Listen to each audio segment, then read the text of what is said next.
Bonjour à tous. J'ai soutenu le 25 mai 2021 mon HDR qui portait sur l'alpha-taxonomie au XXIe siècle, inventorier le vivant à l'ère du numérique et de la sixième extinction. Étant donné les circonstances sanitaires, j'ai pas pu faire cette soutenance avec un public. Donc c'était en partie en distanciel. Il y avait cependant la présence physique des membres du jury qui étaient Frédéric Delsuc, Antoine Fouquet, Philippe Grandcola, Alexandra Houssaye, Claude Miot et la présidente du jury, Régine Vinleb. J'ai rencontré des difficultés techniques avec la question du présentiel. C'est pour ça que j'ai décidé aujourd'hui d'enregistrer cette soutenance afin que tous ceux qui souhaitaient pouvoir y assister puissent au moins avoir une idée de quoi ils retournaient. Pour des raisons pratiques et pas se superposer à certaines diapositives, je vais maintenant couper la webcam.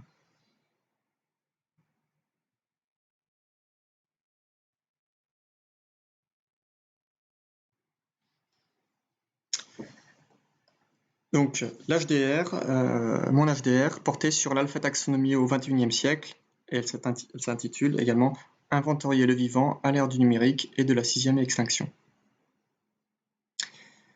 Au cours des 250 dernières années, à peu près 2 millions d'espèces ont été décrites de par le monde et cela représente chaque année de 15 à 20 000 espèces qui sont décrites par les 30 à 40 000 taxonomistes de par le monde. Ça représente à peu près une nouvelle espèce qui est décrite toutes les demi-heures. C'est un chiffre qui peut paraître assez impressionnant, mais qui est somme toute dérisoire à côté des 10 à 100 millions d'espèces eucaryotes que l'on estime habiter notre planète. De ce fait, l'image que nous avons de la biodiversité en espèces est une image déformée de la réalité de la biodiversité en espèces planétaires. Elle est déformée pour deux raisons. D'une part, il y a de nombreuses lacunes, ce sont les taches noires que vous voyez, c'est-à-dire ce sont des organismes qui tout simplement n'ont jamais été découverts au sens propre du terme. Et puis également, pour les espèces qui sont décrites, en fait, on a une vision extrêmement grossière puisque leurs contours sont très mal compris dans la majorité des cas. Et ce que l'on nomme être une espèce est en fait en général un complexe de plusieurs espèces, ou inversement, il peut y avoir des synonymes, c'est-à-dire que plusieurs espèces décrites en réalité correspondent à la même entité évolutive. Par ailleurs, étant donné l'érosion de la biodiversité qui va en s'accélérant, et même certains résultats certaines estimations sont même extrêmement alarmistes. On pense que d'ici la fin du siècle, on pourrait avoir des taux d'extinction d'espèces qui seraient du même ordre que du taux de description. C'est-à-dire que presque autant d'espèces disparaîtraient que nous en décrivons, ce qui signifie une fraction importante de la biodiversité pourrait nous échapper, disparaître avant même que nous en ayons eu conscience. C'est-à-dire elle disparaîtrait et nous n'aurions même pas conscience de cette disparition. Face à ce constat, depuis une vingtaine d'années, une impulsion réformatrice bouleverse la discipline de l'alpha-taxonomie. Cette impulsion réformatrice a deux ambitions. La première, c'est renforcer le socle méthodologique de la discipline. Et le deuxième, et cela va dans le même sens, c'est accélérer l'inventaire du vivant. C'est de cela dont il sera question aujourd'hui. Au cours des 2 dernières décennies, j'ai été observateur et puis utilisateur des innovations permises par cette réforme. Et depuis une dizaine d'années, j'essaye également d'en être un acteur en proposant de mon côté certaines solutions. Avant de rentrer dans le vif du sujet, je voudrais dans un premier temps vous présenter mon cursus, le contexte dans lequel j'ai développé mes thématiques de recherche. Ensuite, je parlerai brièvement de mon activité de transmission, c'est-à-dire la diffusion des connaissances, l'enseignement, l'encadrement à la recherche. Ensuite, je vous présenterai ce qu'est, selon moi, l'alpha-taxonomie, les grandes notions qui s'y rattachent, et puis on effectuera également un bref survol historique de l'évolution de la discipline et de ses concepts. Enfin, je consacrerai une plus large part pour vous décrire mes contributions dans le domaine méthodologique de l'alpha-taxonomie et je terminerai sur mes perspectives de recherche sur un relatif court terme, puisque n'étant pas actuellement en position, je ne suis pas en mesure de me projeter au-delà de quelques années. Concernant mon cursus, tout commence en 2001, lorsque j'effectue un DEA de systématique animale et végétale au Muséum national d'histoire naturelle, qui me permet par la suite de réaliser une thèse de doctorat toujours au muséum sous la direction de Jean-Pierre Gasque. En parallèle de cette activité de recherche doctorale, je suis également moniteur au CIUS de Jussieu, qui, comme son nom l'indique, me permet de m'initier à l'enseignement supérieur. Par ailleurs, je peux ensuite, l'année suivante, renforcer ces compétences en matière d'enseignement en étant ATER au Muséum national d'histoire naturelle, et une année encore, mais cette fois à l'université d'Orsay Paris-Sud. Commence alors un long parcours de recherche postdoctorale qui me permettra notamment d'aller en Allemagne par 2 fois, 3 fois exactement, 2 fois à l'université de Braunschweig sous la direction de Miguel Vences, et puis une 3e fois plus récemment à l'université de Munich sous la direction de Susanne Renner. J'ai également effectué 2 postdocs consécutifs au Centre d'écologie fonctionnelle et évolutive sous la direction de Pierre-André Crochet, et puis plus récemment un postdoc de 2 ans à l'Institut de systématique, évolution et biodiversité sous la direction de Nicolas Vidal et Anthony Herrel. Au cours de ces 10-15 années de recherche postdoctorale, j'ai publié une 60aine d'articles, principalement portant sur des problématiques liées à la systématique des reptiles et des amphibiens dans différents groupes, mais pour l'essentiel, mon domaine d'expertise s'exerce dans la famille des Syncidés, qui est la plus vaste famille de lézards au monde, avec pas loin de 1700 espèces qui sont décrites partout à travers le monde, essentiellement dans les régions tropicales et subtropicales, comme vous pouvez le voir sur cette carte. Ces travaux m'ont permis d'effectuer des missions de collecte dans divers pays d'Amérique latine, mais également dans la région africaine au sens large, avec une prédilection dans mes thématiques de recherche pour la région de Madagascar. Mes approches sont intégratives, c'est-à-dire qu'elles combinent la morphologie, anatomie comparée, génétique des populations, phylogénétique et biogéographie, afin d'aborder différentes questions relatives aux grandes radiations adaptatives chez différents groupes de syncidés. Et notamment, je me suis également intéressé aux questions de convergence évolutive chez les squamates, et plus particulièrement celles qui sont associées à la réduction des membres, c'est-à-dire à une transformation vers une forme serpentiforme de certains syncidés fouisseurs. Depuis 2-3 ans, je développe un axe de recherche un peu plus exotique qui, lui, ne traite pas des reptiles, mais des êtres humains, puisqu'il s'agit de la perception humaine de la biodiversité, donc une approche qui est un peu originale dans le sens où elle a une forte base évolutive, puisqu'elle utilise le cadre interprétatif phylogénétique, et ce travail m'a permis, mes collègues et moi-même, nous a permis de mettre en évidence la forte corrélation qui existe entre nos perceptions empathiques et le temps de divergence qui nous sépare des divers organismes. Mais pour l'essentiel, c'est le sujet d'aujourd'hui, mes travaux sont essentiellement portent essentiellement sur la taxonomie intégrative des squamates, une 40aine d'articles, la majorité étant des travaux appliqués notamment sur des syncidés. Et comme je vous le disais, depuis une dizaine d'années, je m'intéresse également à des aspects beaucoup plus méthodologiques, techniques ou épistémologiques de la discipline. Je vais maintenant aborder la question de la transmission au sens large, c'est-à-dire le partage et la diffusion des connaissances. J'ai eu l'occasion d'enseigner dans des institutions assez diverses, que ce soit le Muséum national d'histoire naturelle, l'Université de Bruxelles, de Braunschweig ou de Paris-Sud. Ça représente à peu près 300 heures de cours, allant de la licence au Master 2, mais également des filières professionnalisantes, puis une grande diversité de thématiques de cours, puisque ça regroupe à peu près toutes les composantes basiques de la biologie des organismes, allant de l'anatomie comparée, la biologie du développement, la biologie évolutive, et ce, dans des cours magistraux, des interventions ponctuelles, des TP, des TD, etc. J'ai également eu l'occasion d'encadrer à multiples reprises des étudiants lors de stages de recherche, 6 stagiaires en Master 1, 2 en Master 5, un ingénieur en CDD à Munich et co-encadrement d'une thèse de doctorat en Colombie. Dans la mesure du possible, j'ai toujours fait en sorte d'inciter les étudiants à participer à la rédaction des articles qui pouvaient en découler et également à occuper une place d'auteur principal dans ces articles. Enfin, en matière d'expertise, j'ai également été sollicité par une quarantaine de revues pour relire et évaluer une soixantaine d'articles. Et depuis 2007, je suis membre de la commission des spécialistes des syncidés au sein de l'IUCN.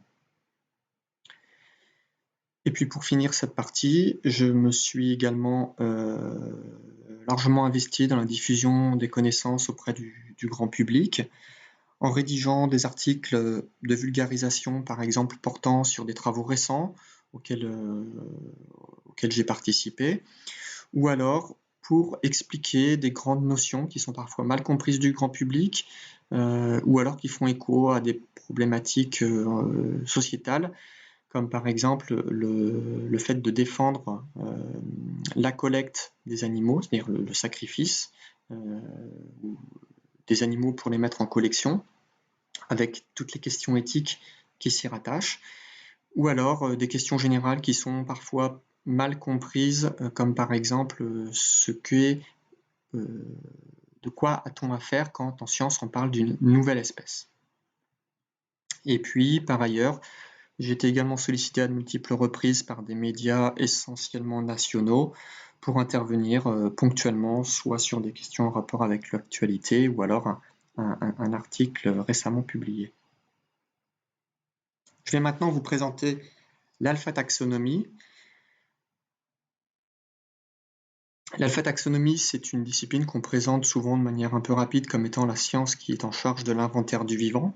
C'est un petit peu plus compliqué que ça, dans le sens où en fait elle a deux composantes. Une composante qui est fondamentale, qui cherche à modéliser la structure organismique du vivant sous forme de catégories espèces. C'est une activité de recherche fondamentale qui est désormais résolument évolutive. Et puis une composante plus appliquée qui consiste à diffuser cette connaissance, cette production de connaissances à travers la société, à travers un système de communication. Et ça, c'est la description de l'espèce au sens strict. La description est la publication d'un nouveau nom, qui est régi par un code de nomenclature.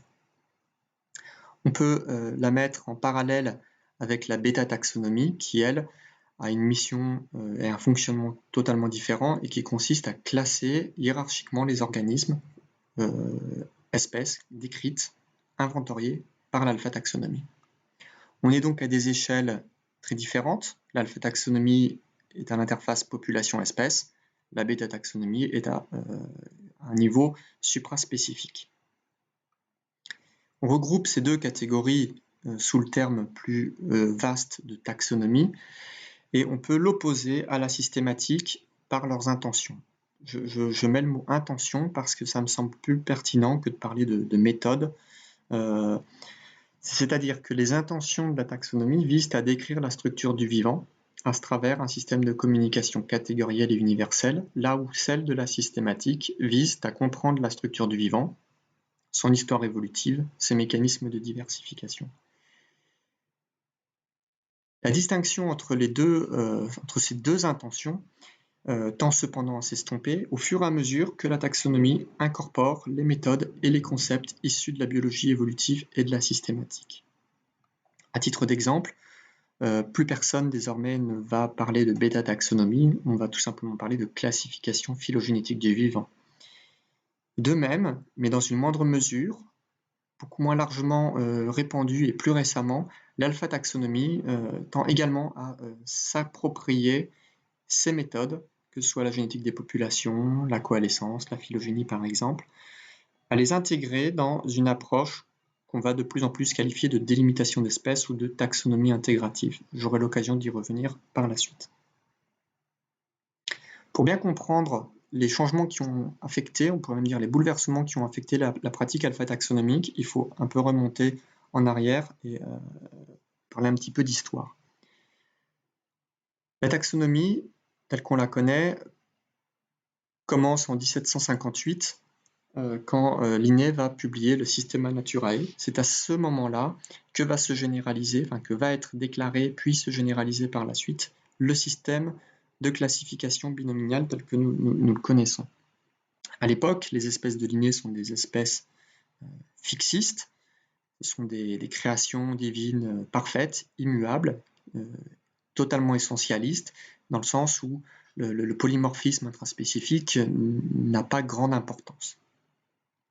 Puis bien évidemment, un siècle après, un bouleversement total de conception sur ce que sont les espèces, sur comment elles apparaissent, via la publication de l'origine des espèces de Darwin, qui va établir les bases de la biologie évolutive contemporaine. Au milieu du XXe siècle, il y a également deux grands faits marquants. C'est d'une part le développement de la cladistique par Willi-Hennig, qui va s'appuyer sur le concept de descendance avec modification de Darwin pour établir les bases de la phylogénétique, qui est désormais un des grands piliers de la biologie évolutive, et d'autre part, la théorie synthétique de l'évolution, qui va faire la synthèse entre d'une part l'hérédité mendélienne, et d'autre part la théorie de la sélection naturelle de Charles Darwin. J'ai choisi comme illustration de ce courant qui comportait de nombreux membres Ernst Mayr, d'une part parce qu'il est co-auteur avec Dobzhansky du concept biologique de l'espèce, et d'autre part parce que Ernst Mayr peut être considéré, à mon sens, comme étant celui qui a ouvert le dialogue entre les biologistes de l'évolution et les taxonomistes. Donc on voit beaucoup de changements depuis la publication du Systema Naturae de Linné. Beaucoup de changements dans les conceptions, on peut même dire que ça a été une révolution qui s'est prolongée sur plusieurs siècles. Cependant, à cette époque, la pratique alpha-taxonomique n'a quasiment pas évolué. Il y a eu certaines améliorations, il y a une plus grande adhésion au principe de la biologie évolutive, mais dans les faits, dans la pratique, la délimitation des espèces repose toujours sur une philosophie quasi linéenne. Certes, les auteurs de taxonomie vont faire appel à la biologie évolutive dans leurs discussions pour discuter de l'espèce qu'ils ont décrite, de sa position évolutive, de certaines particularités évolutives, mais ils ne vont pas utiliser les concepts de la biologie évolutive pour délimiter l'espèce. Ce n'est pas a priori, c'est tout le temps a posteriori. Puis, dans les années 90, survient un bond majeur technologique, double, qui a autant lieu dans le domaine de l'informatique que de la biologie évolutive, la biologie moléculaire, pardon. Et c'est à ce moment-là que j'identifie un schisme au sein de la taxonomie. Un schisme entre la bêta-taxonomie et l'alpha-taxonomie. À cette époque, la bêta-taxonomie va s'approprier très rapidement les outils et les concepts qui sont à sa disposition. Ça va être le grand boom des phylogénies moléculaires. Et la discipline va attirer à elle de nombreux biologistes évolutifs qui peut-être n'avaient pas pour ambition au départ de s'orienter vers des questions, on va dire, taxonomiques. En revanche, l'alpha-taxonomie, elle, va avoir des difficultés à s'approprier ces concepts et ces méthodes. Et à cette époque, en fait, la discipline traverse on pourrait dire une crise d'identité. Et il a pu être été avancé, que cela relevait on a pu souligner le conservatisme culturel au sein de la discipline, mais sans pour autant mettre de côté cette question qui a sans doute un peu de vrai là-dedans. Je pense que le problème fondamental, c'était celui de l'applicabilité, de la transférabilité de ces différents concepts et de ces différents outils vers la pratique taxonomique. Et j'en veux pour preuve 3 grandes notions qui, à mon avis, me semblent relativement importantes et qui vont se dérouler, qui vont avoir lieu à la fin des années 90 et dans la première décennie des années 2000. D'abord, il y a la notion d'espèce lignée de Kevin de Queiroz, qui va permettre une unification des divers concepts d'espèces. Alors c'est un concept qui est assez vague, mais qui n'a pas pour... disons que le concept d'espèce lignée, selon lequel les espèces, donc en fait une espèce serait fondamentalement une lignée évolutive devenue indépendante des autres. L'idée derrière ce concept, c'est surtout de montrer que les différents concepts d'espèces qui ont été publiés jusqu'à présent ne sont pas incompatibles. Il n'y a pas lieu de vouloir opposer le concept biologique de l'espèce avec le concept phylogénétique de l'espèce ou encore le concept morphologique de l'espèce. Ce n'est pas l'un ou l'autre, pour la simple et bonne raison, selon De Queiroz, qu'en fait ces concepts ne sont pas des concepts de l'espèce car ils échouent tous individuellement à définir de manière inambiguë ce que serait une espèce, mais ils traduiraient plutôt des critères d'identification d'espèces, ou plus exactement des critères d'identification de spéciation. Ce constat, ce concept, qui est quelque part plus philosophique qu'appliqué, ouvre néanmoins à l'idée d'intégration. Et c'est la publication du concept assez vague de taxonomie intégrative qui prône l'idée de démultiplier et de combiner différentes sources d'informations. Et c'est aussi à cette époque que se développe la notion de taxonomie moléculaire avec une initiative telle que le DNA barcoding.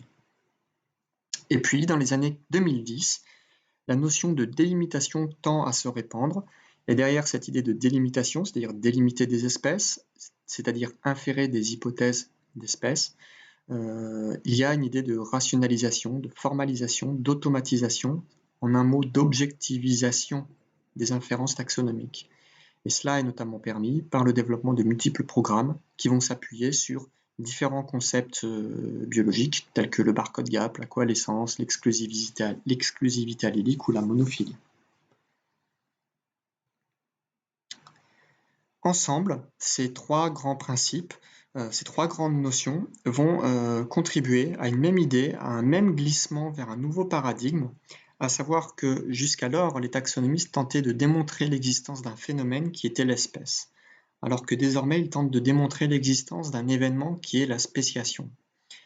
La nuance entre les deux peut paraître subtile, voire même très abstraite, mais elle est à mon sens fondamentale, car elle peut avoir des répercussions concrètes dans la manière dont nous percevons, dans le conditionnement que nous avons quand nous, taxonomistes, travaillons dans nos disciplines. Permettez-moi juste cette petite métaphore visuelle. Imaginez que cette feuille de papier rouge représente la diversité du vivant et chacun des lambeaux représente une espèce. Si vous demandez à des philosophes grecs de l'Antiquité de débattre au sujet de l'existence de ces lambeaux, de leur existence au sens ontologique, de la propriété de ces lambeaux, de ce qu'ils sont les uns par rapport aux autres, vous pourrez à mon avis avoir autant de points de vue que de philosophes. Et ils se mettront sans doute jamais d'accord pour la simple et bonne raison que discuter de la réalité ou de l'existence de ces lambeaux est une vue de l'esprit, on est dans le domaine de la métaphysique et pas véritablement de la science. Alors qu'en revanche, tous les philosophes pourront se mettre d'accord, et même les scientifiques, sur le fait qu'à un moment précis, et à un point précis de ce papier, il y a eu une déchirure. En l'occurrence, il y en a eu deux, et ça, c'est un fait qui est, dans le cas présent, beaucoup plus objectif que de discuter, de vouloir démontrer l'existence de ces lambeaux. Pour le dire autrement, la taxonomie contemporaine a maintenant pour ambition de concilier deux caractéristiques qui semblent inconciliables à première vue et qui pourtant sont toutes les deux objectives, à savoir une discontinuité de la trame du vivant, du spectre de variation du vivant, qui est visible dans l'axe du présent, alors qu'en revanche, et donc à la concilier avec au contraire une continuité tout aussi objective qui, elle, s'exprime sur l'axe du temps. Et concrètement, ça consiste à faire face à trois enjeux principaux. Le premier, c'est être en mesure de ne pas prendre pour des espèces distinctes ce qui en réalité relève du polymorphisme intraspécifique. Par exemple, ici, les populations orange et jaune, à l'inverse, être en mesure de distinguer des espèces qui jusqu'à présent étaient confondues. Et puis, il y a un troisième point où c'est l'entre-deux, c'est-à-dire une amorce de spéciation, mais où on n'est pas véritablement en mesure de statuer si cette spéciation est achevée, c'est-à-dire irréversible. Il peut toujours y avoir, par exemple, des phénomènes d'introgression, des phénomènes d'échange de gènes. Et dans ce cas-là, la prise de décision taxonomique, quelle qu'elle soit, c'est-à-dire scinder l'espèce en deux ou alors conserver une seule et même espèce, quelle que soit la décision, il y aura toujours une composante arbitraire qu'il convient de reconnaître et puis également de justifier autant que possible le choix, la décision que l'on a prise. Je vais maintenant vous parler de mes contributions méthodologiques à la discipline. J'ai commencé à m'intéresser aux aspects plus méthodologiques il y a une dizaine d'années, dans cet article The Integrative Future of Taxonomy, où j'ai été invité à collaborer et où il s'agissait en fait de faire une sorte d'état des lieux des différents outils et des différentes méthodes et concepts qui étaient disponibles pour la taxonomie. À l'époque, le concept de taxonomie intégrative commençait à se développer assez largement, mais en réalité, c'était un terme assez vague et il n'y avait pas encore un recul énorme sur cette approche et ni une définition exacte de ce qu'elle impliquait. Nous nous sommes donc penchés, mes collègues et moi-même, sur ces questions-là. Et à l'époque, nous avons identifié plusieurs axes qu'il convenait de développer, qui se sont depuis lors très largement développés. Et pour faire simple, je les ai réunis aujourd'hui sous forme de 3 grands axes. Et c'est sur ces 3 grands axes que j'ai essayé de contribuer à l'amélioration méthodologique de la discipline. Je les considère comme 3 leviers d'action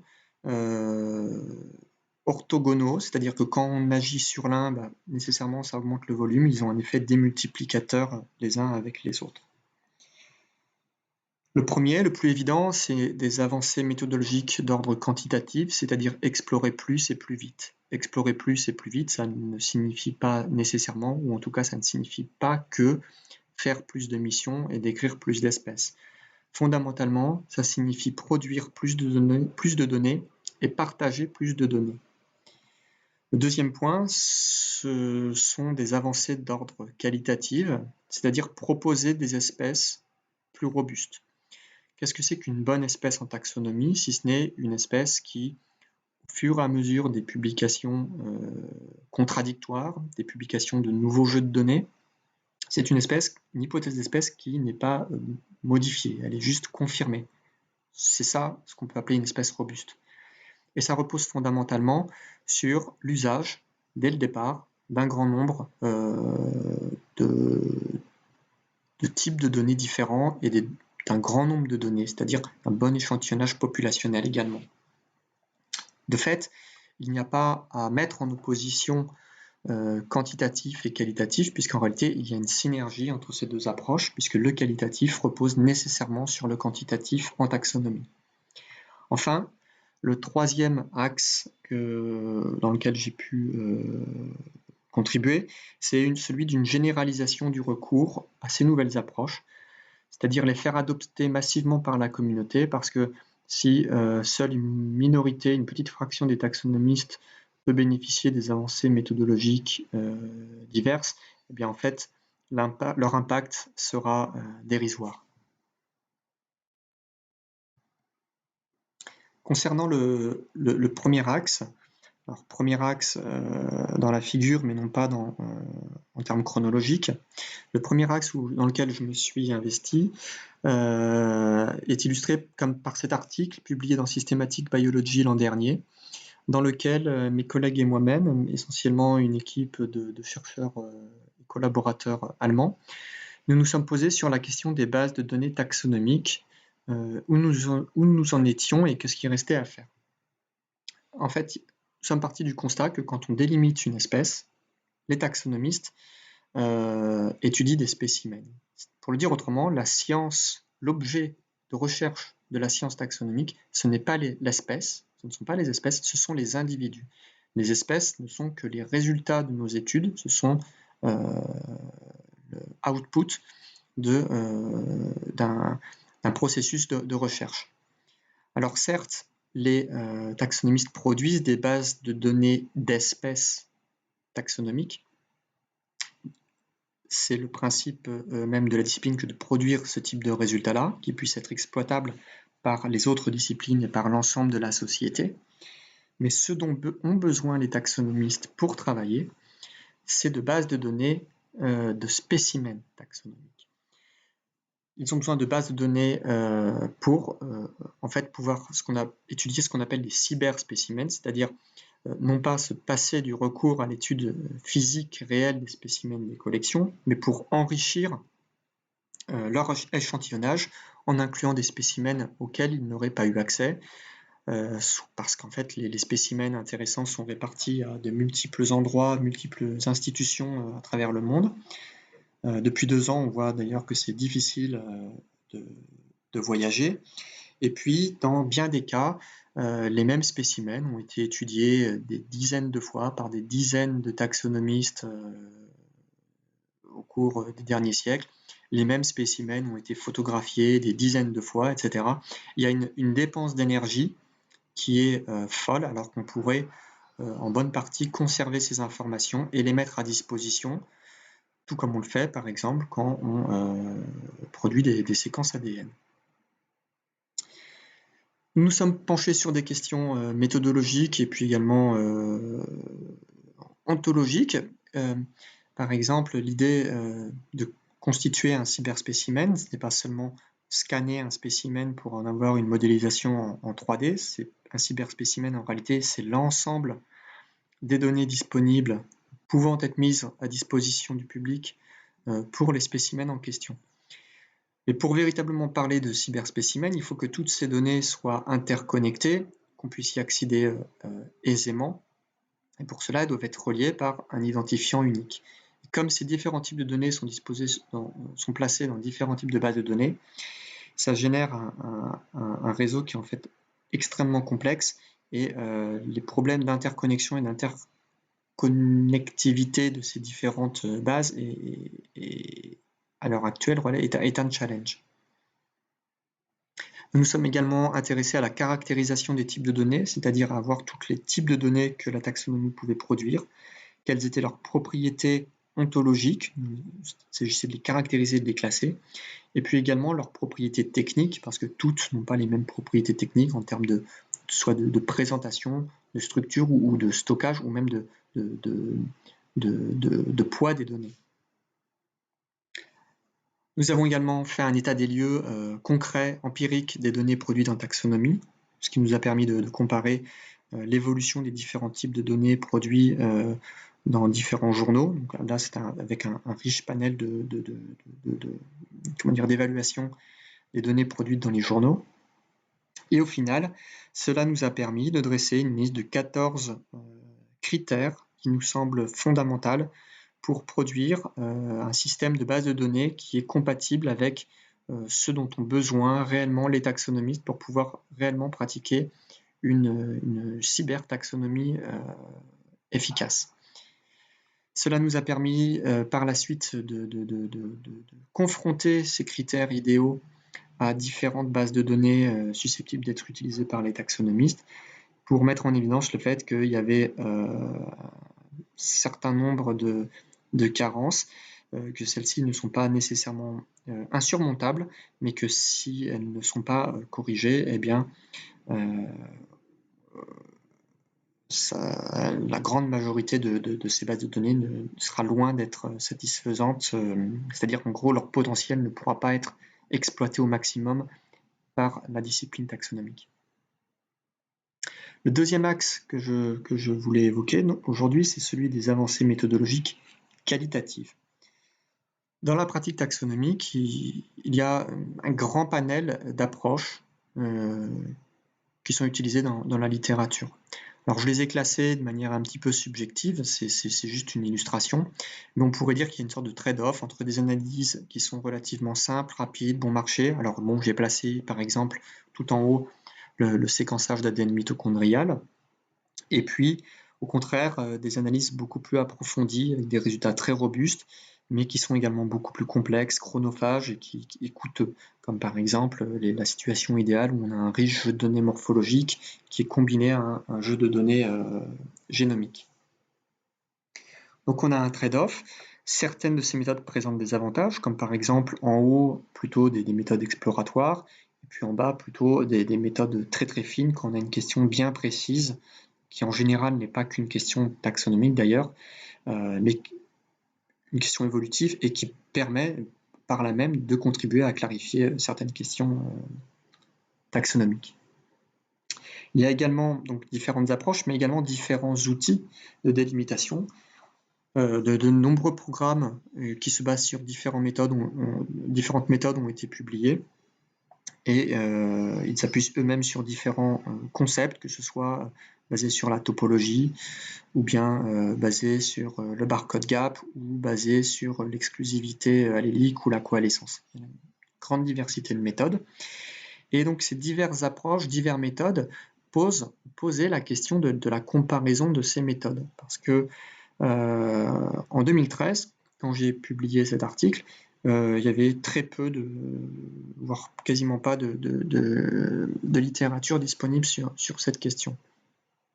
Je me suis penché sur ce sujet via une approche empirique qui consistait à produire un riche jeu de données sur un genre de lézard très peu étudié jusqu'à présent, le genre Madacincus, et donc un riche jeu de données moléculaires, mitochondriales, mais également multilocus, avec je crois 5 ou 6 gènes nucléaires, jeu de données morphologiques et également jeu de données biogéographiques. Et j'ai comparé différentes méthodes qui étaient relativement populaires à l'époque, et ces résultats ont mis en évidence qu'il y avait des très fortes disparités dans les résultats, avec des nombres d'espèces très différents, avec des ordres de grandeur qui varient de 1 à 3, et puis des cas avérés de certaines méthodes réputées fiables, qui mettaient en évidence pourtant des limites entre espèces qui objectivement étaient fausses. Vous pouvez le vérifier par d'autres, on va dire, examens détaillés que je ne développerai pas aujourd'hui, ou inversement, passer à côté de limites entre espèces qui étaient avérées. Cependant, là, en ce moment, je suis en train de vous faire une description de ces comparaisons qui est une description verbale et très générique. La question qui se posait et à laquelle je me suis intéressé, c'est la comparaison objective des partitions d'espèces. Si vous voulez, une comparaison numérique. Comment peut-on s'y prendre pour comparer objectivement, numériquement, des partitions d'espèces? Et une question qui peut être intéressante, comme par exemple dans le fait que de nos jours, il y a de plus en plus de publications de délimitation d'espèces qui ont des jeux de données phénoménaux avec des milliers d'échantillons et puis des dizaines, plutôt des centaines d'espèces. On ne peut pas se permettre une comparaison manuelle point par point. C'est extrêmement laborieux. Et juste pour vous donner un exemple sur les questions que cela soulève. Vous avez ici, par exemple, 2 classifications alternatives pour les grands singes. Classification d'espèces, j'entends. La première avec communément le chimpanzé, le gorille et l'orang-outan. Et la deuxième classification, qui correspond à notre vision contemporaine en 2020 une sorte de consensus sur le nombre d'espèces de grands singes, où on a 7 espèces de grands singes si on exclut l'homme.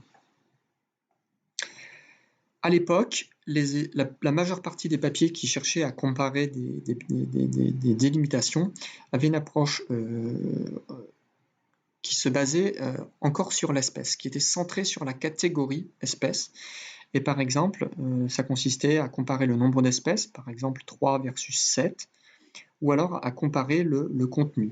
Par exemple, C est différent de C1, donc il n'y a pas d'accord.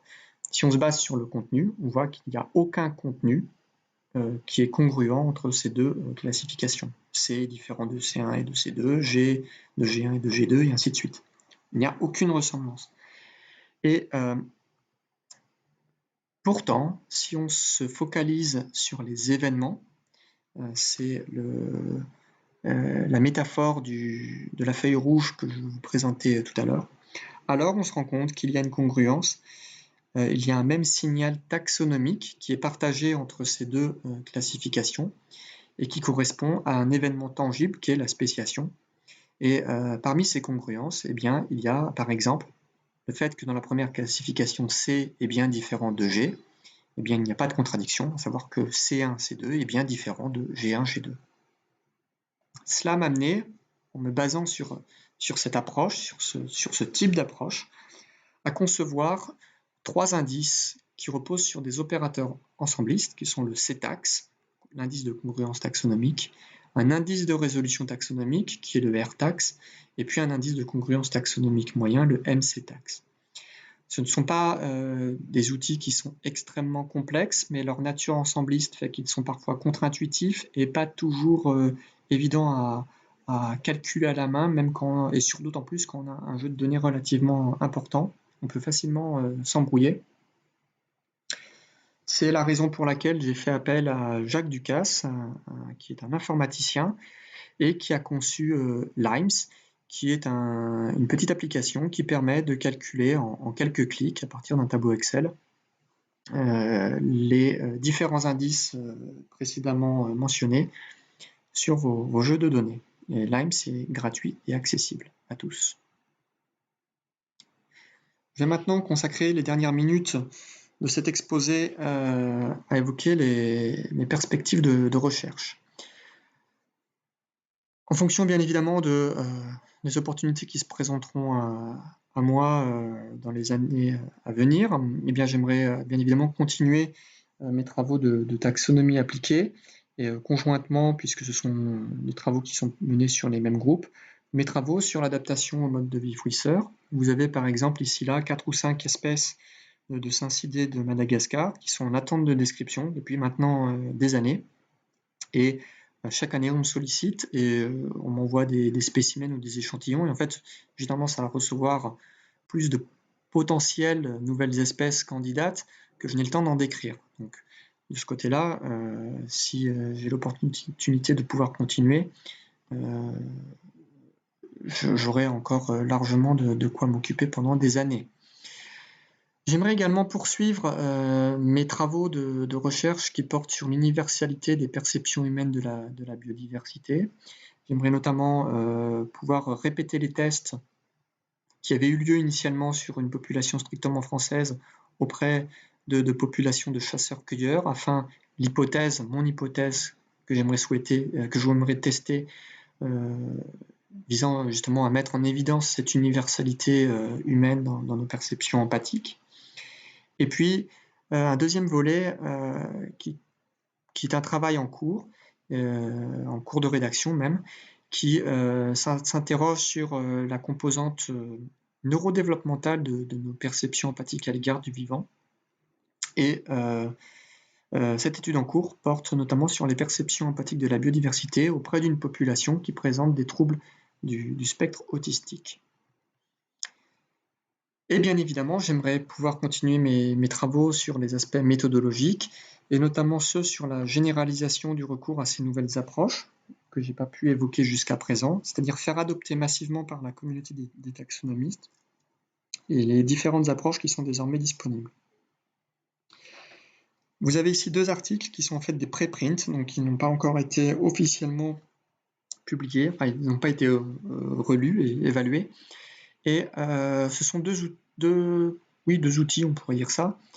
Le premier, c'est Spark, qui est un fichier standard de partage des partitions d'espèces, qui vise à faciliter en fait le dialogue entre les outils numériques taxonomiques. Il existe désormais un grand nombre d'outils qui font des délimitations automatisées ou semi-automatisées d'espèces, et tous produisent des résultats similaires, à savoir des partitions d'espèces. Une partition d'espèces, c'est quand vous avez un ensemble d'individus, vous faites une analyse de délimitation et vous obtenez des clusters, des sous-ensembles, et chaque sous-ensemble étant une hypothèse d'espèce. Et cette structuration en différents sous-ensembles va varier d'une méthode à l'autre et donc produire différentes partitions, différents schémas de partitions d'espèces si vous voulez. Le problème, c'est que si toutes ces méthodes produisent au final le même type d'objet, elles le fournissent tous avec des formats qui sont tous différents. Parfois même, c'est même pas véritablement des formats, c'est juste une suite de résultats affichés sur l'écran. L'idée, c'était véritablement de fournir un seul et même format qui permette un dialogue entre les méthodes, mais également de produire un outil, des outils de visualisation des résultats qui puissent être utilisés directement à partir des fichiers output de ces différents programmes. Vous avez par exemple un fichier standard de séquences, d'alignement de séquences, comme FASTA, que vous utilisez dans plusieurs logiciels de phylogénétique, ou alors des fichiers output standards d'arbres, comme par exemple Neweek, mais il n'existe pas un équivalent pour les fichiers résultant d'une délimitation d'espèces. C'est ce que Spart Species Partition sera, ou est déjà en fait, et ce n'est pas juste un format standard que nous proposons, c'est déjà une réalité, il y a déjà un écosystème de méthodes qui produit du Spart, puisque nombre des co-auteurs, que ce soit Thomas Flory, Fujisawa, Kapli, Knowles, Omaris, Tamakakis, Sukumaran et j'en passe, en fait, et puis Nicolas Puyante bien évidemment, tous ces différents outils, maintenant, désormais, sont capables d'exporter leurs résultats sous un format Spart. Concrètement, un format Spart va pouvoir agglomérer, condenser différents formats de partitions alternatives issus de différentes méthodes, et à terme, il sera possible d'utiliser ces partitions pour les reporter automatiquement, par exemple, sur des jeux de données morphologiques, que ce soit pour les reporter par exemple sur une ACP ou pour faire des diagnostics de traits morphologiques à partir d'un jeu de données. Ce qui est intéressant, c'est qu'on peut visualiser les différentes hypothèses d'espèces pour voir celle qui nous semble la plus vraisemblable, ou alors reporter ces partitions d'espèces sur un jeu de données biogéographiques, ou par exemple sur un réseau d'aplatipes ou sur un arbre phylogénétique. L'intérêt, c'est qu'à travers cette visualisation, on peut relativement intuitivement se rendre compte, dans l'exemple présent, que la partition B est celle qui est la plus séduisante, on va dire, pour un taxonomiste, celle qui semble le plus cohérente avec les différents types de données que l'on a. Je vous dis cela intuitivement, mais si on le ressent intuitivement, on peut le formaliser, et si on peut le formaliser, on peut même du coup imaginer par la suite un algorithme qui va nous proposer, nous guider en nous présentant les combinaisons de jeux de données qui, selon lui, sont les plus vraisemblables. Le deuxième outil, c'est Itaxotool, c'est un projet initié par Miguel Vences et qui reprend en gros la même équipe que le fichier Spart. Et c'est un outil d'ailleurs qui va utiliser Spart comme un lien entre différents modules qui sont en fait soit des modules nouveaux, soit des modules préexistants, c'est-à-dire une adaptation de logiciels préexistants pour en faire des modules intégrés dans Itaxotool, par exemple des logiciels tels que Soda, BGD, ASAP, Delineate, TR2, GYC, etc., différents logiciels de délimitation. Mais c'est aussi un kit, une sorte de couteau suisse du taxonomiste qui va du départ, à savoir des outils très généraux de traitement des données ou de préparation des données, à des outils d'analyse, de délimitation d'espèces, de diagnose des espèces, et puis au final, aussi également des applications qui permettent d'intégrer ces résultats avec LIMS par exemple, qui va comparer ces différents résultats, ou SpartMapper qui va permettre de visualiser sur une carte les différentes hypothèses que l'on a produites. Ça se présente sous cette forme avec, donc vous voyez, plusieurs onglets en fonction des grandes catégories d'applications, et puis des petites fenêtres sur lesquelles, des petits boutons sur lesquels on peut cliquer pour faire apparaître une application. C'est à base de clics, il n'y a pas de ligne de code, c'est très simple, et on va aller chercher des fichiers de données, sélectionner les paramètres qui nous intéressent, et puis on clique, lancer une analyse, obtenir les résultats. Résultats que l'on peut par la suite exporter par exemple en fichier Spart pour aller les visualiser sur SpartMapper et ainsi voir la répartition des différentes hypothèses d'espèces sur une carte. Alors, C'est une version provisoire de Itaxotool.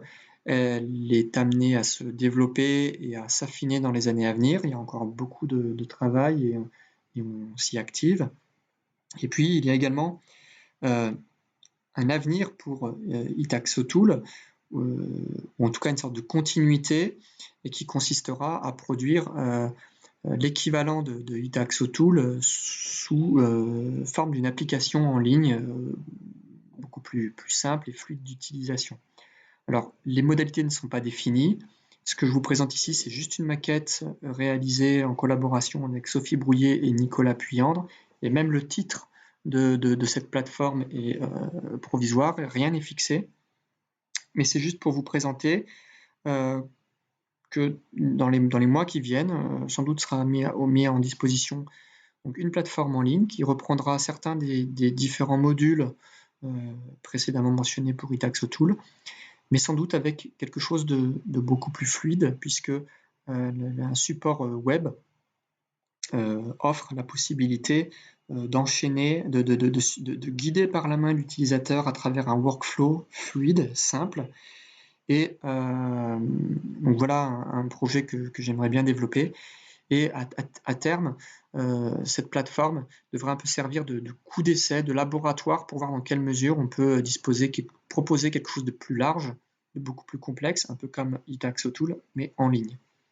Et donc tout cela engage le même réseau, on va dire, de collaborateurs que pour Spart et pour Itaxotool. À terme, cette plateforme pourrait proposer, donc, comme je vous le disais, un flow, un flux qui suit une logique du taxonomie, c'est-à-dire qui s'appuie sur la pratique taxonomique.